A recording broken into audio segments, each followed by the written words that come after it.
Sappiamo che ultimamente lei ha incontrato il sindaco di Padova Zanonato. Non è che per caso le prossime elezioni vedremo Lega e PD in Veneto? Ma io credo che adesso a livello regionale abbiamo una maggioranza che sta lavorando bene, consolidata perché va avanti da molti anni, quindi credo che il livello di discussione non debba essere quello. Più a breve ci sono le elezioni politiche e lì, se la legge elettorale ci consentirà di andare da soli, perché è chiaro che se ci mettessero delle tagliole insuperabili, però noi speriamo che sia un minimo di democrazia anche da parte degli altri partiti più grandi e accettino che si possa andare da soli. Allora, se c'è questa possibilità, poi noi ci confronteremo con chi sta a Roma, presumendo che non vincerà nessuno, perché per quella che è la situazione così frammentata è molto probabile che nessuno, neanche col premio maggioranza, vinca.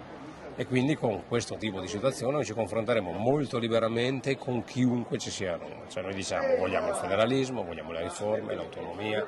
la sicurezza, la sburocratizzazione, ci sono alcune cose che servono a tutta Italia, ma ovviamente anche e soprattutto ai territori che rappresentiamo, e sulla base di quello parleremo a Roma con chi ci sta, perché tanto aver fatto un'alleanza solo da una parte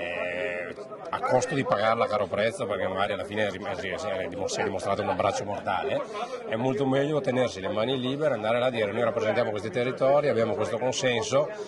ti chiediamo questo, tempi e modi per approvarlo e parliamo con tutti. La Lega travolta dalle inchieste giudiziarie,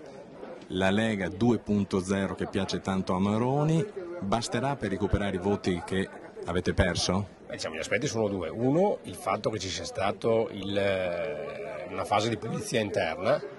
e quindi che chi ha sbagliato o chi era anche sospettato di aver sbagliato sia stato allontanato. Questo non vuol dire voler comunque far fuori a tutti i costi o giustizialismo, è rispetto per l'elettore, cioè tu al cittadino non devi mai dare l'impressione che all'interno del partito tu tuteli o copri chi sbaglia, e questo è il primo aspetto. L'altro è quello che la Lega ha fatto un cambiamento molto profondo, ha fatto i congressi, ha cambiato il segretario federale, sono cambiati molti segretari nazionali e questo ringiovanimento della classe politica della Lega, che è l'unica che l'ha riuscita a farlo, dovrebbe anche portare un modo diverso di fare politica, quindi meno slogan, meno demagogia, meno elmetti con i corni, molto più concretezza,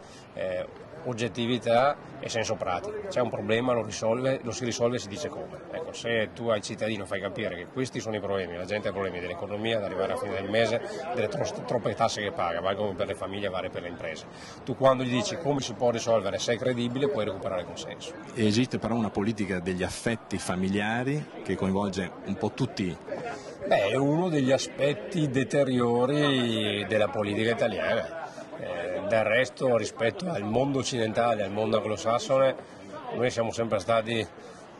molto indulgenti nei confronti di sbagli in generale, perché basta guardare il sistema penale in Italia, è molto più largo, lassista e permissivo che in qualsiasi altro paese, perché appunto siamo molto indulgenti anche in generale verso chi sbaglia, e questo poi alla fine porta a violare le regole, come dice beh, le violo, poi tanto non costa niente. E lo stesso vale anche da parte di parte della classe politica, cioè di dire me ne frego, faccio quello che voglio, e quindi quando dici me ne frego, faccio quello che voglio, allora passa il familismo, il privilegio, e per fortuna oggi i cittadini su questo ti guardano e scelgono, cioè, se oggi uno sbaglia lo mandano a casa, questa è una gran fortuna, oggi votano in maniera molto più critica nel senso che guardano e cambiano il voto se lo devono cambiare, e questo dovrebbe spingere la classe politica a regolarsi di conseguenza.